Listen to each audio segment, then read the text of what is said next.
The self.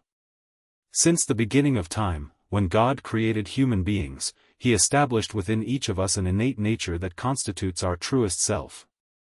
This original essence, pure and unblemished, was the divine gift bestowed upon every creature. Throughout life, this essential self confronts its corrupt dimension.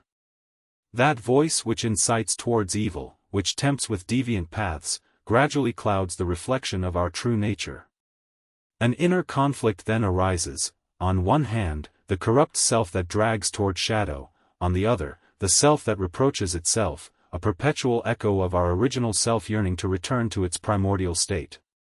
And each night, as sleep envelopes us, we witness a mystery that speaks of our fragility.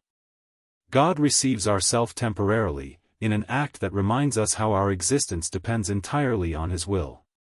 This nocturnal return anticipates the final encounter with our Creator. But the day of definitive awakening will arrive. When death visits each self, the corrupt self will stand before its true self, before that innate nature created by God.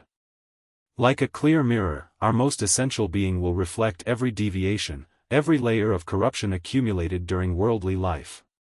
In that final judgment, it will not be the corrupt self that receives the destiny, but rather it will be confronted with the pure self it always carried within. For those who manage to preserve their essential nature, the divine call will resonate: "O tranquil self, return to your Lord, well-pleased and pleasing."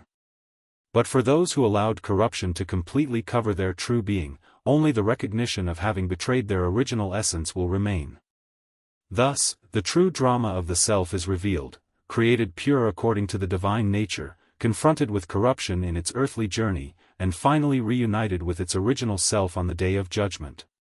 Our most authentic self will be the relentless witness of every choice, every deviation, every return to the origin.